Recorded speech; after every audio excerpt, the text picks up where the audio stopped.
Hello Sudoku friends, welcome to the New York Times Hard Sudoku. Today is April 19, 2023.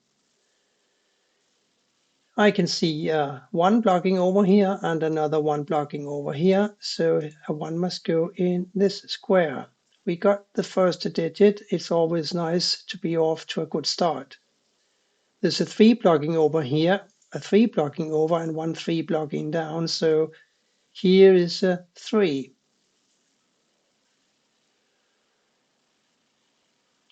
There's 5 blocks here, so 5 must go up here somewhere, and we do have a 5 and a 4 blocking here, so these squares must be a 4 and a 5, making these a 6 and a 9.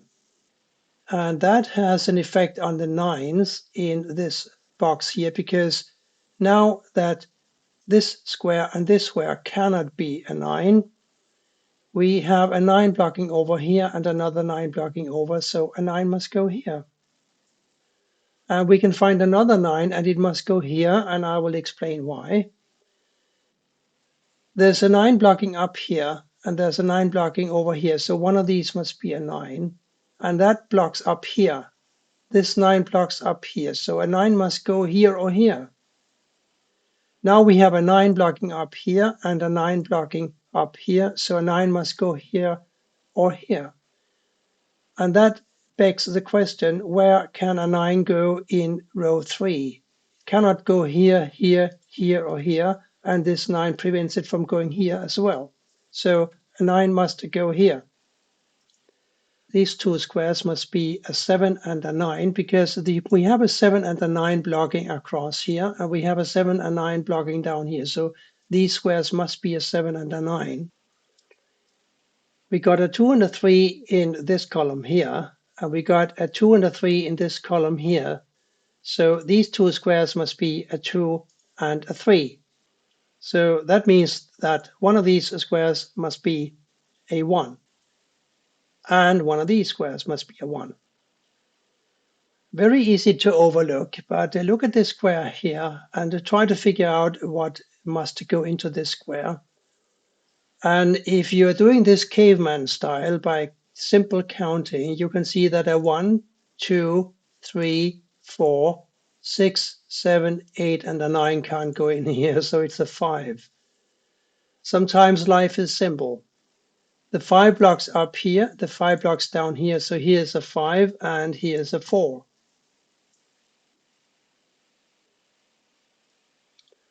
And I believe these two squares must be a 5 and an 8.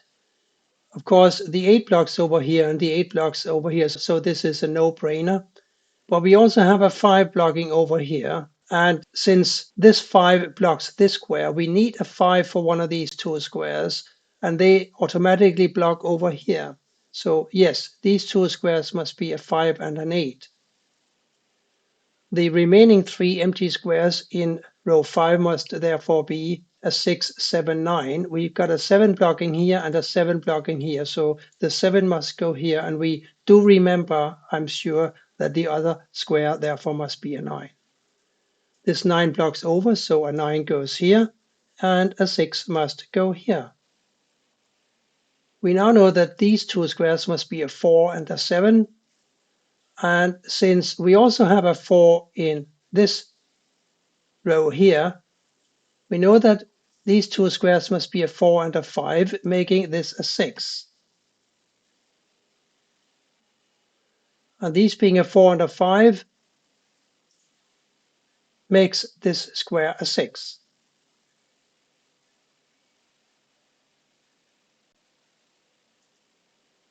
So we are still looking at a 6 and a 9 up here.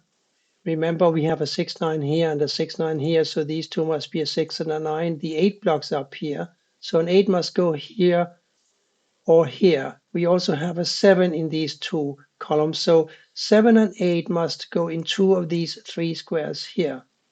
And we know that this is a 4 or a 5. We got a 4 and a 5 blocking over here, so things are heating up. I'm not quite sure where to place these digits yet. I think this is going to open up pretty soon.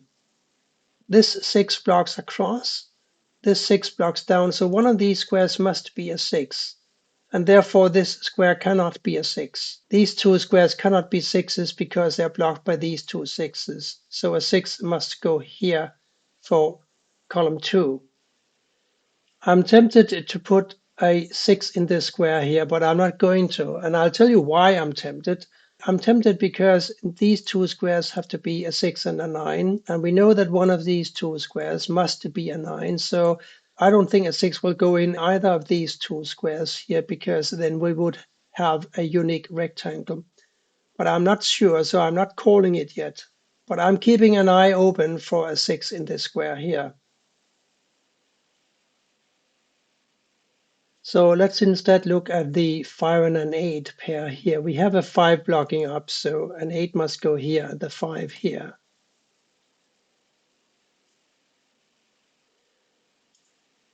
For column 4, we need to find a 1, 4, 5, and an 8.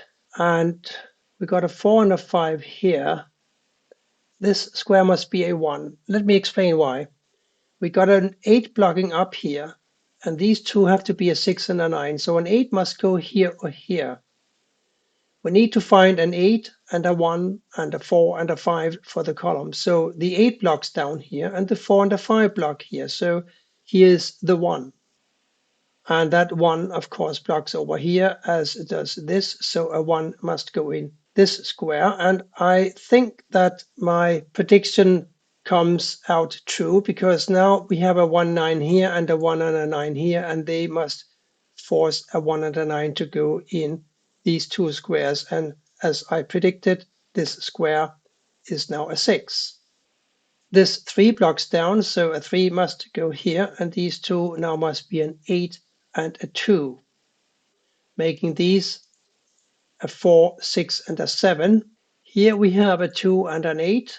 There's a 2 blocking over, so the 8 goes here and the 2 is forced into the corner like so. I think we all recall that one of these must be an 8. Now the 8 blocks over, so the 8 goes in this square here.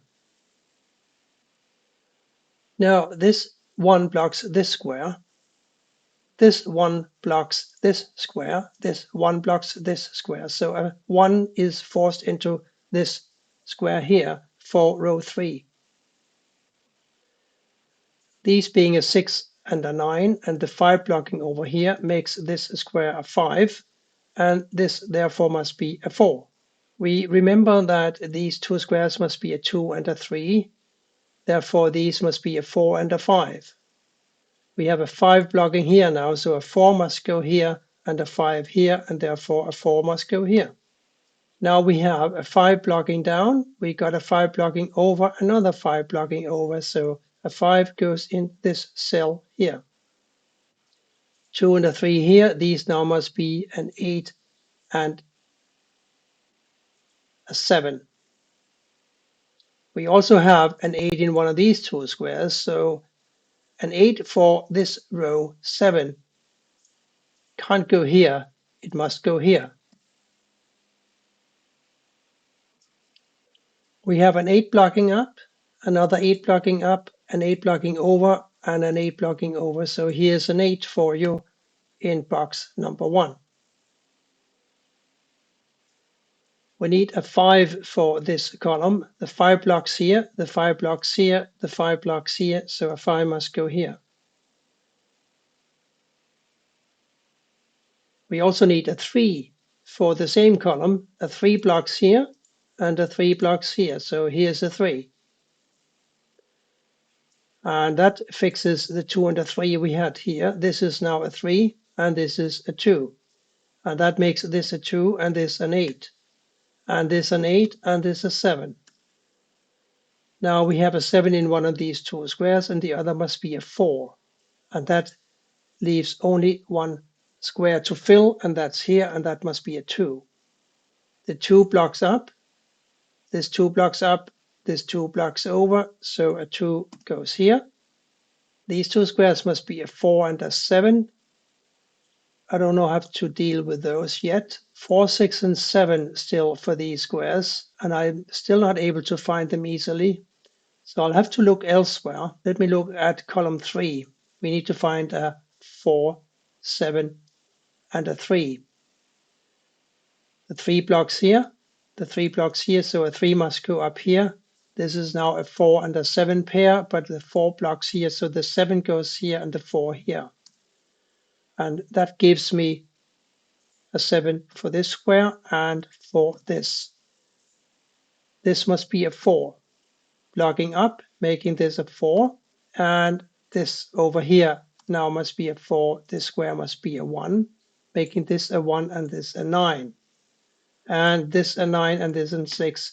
This may all seem a little fast, but remember, we analyzed all of this already, so it's really easy to remember. The last digit that we need here is a 6, and this must be a 7. And that's how we solved today's New York Times Hard Sudoku. I hope you enjoyed it and that you'll come back for more soon. Bye for now.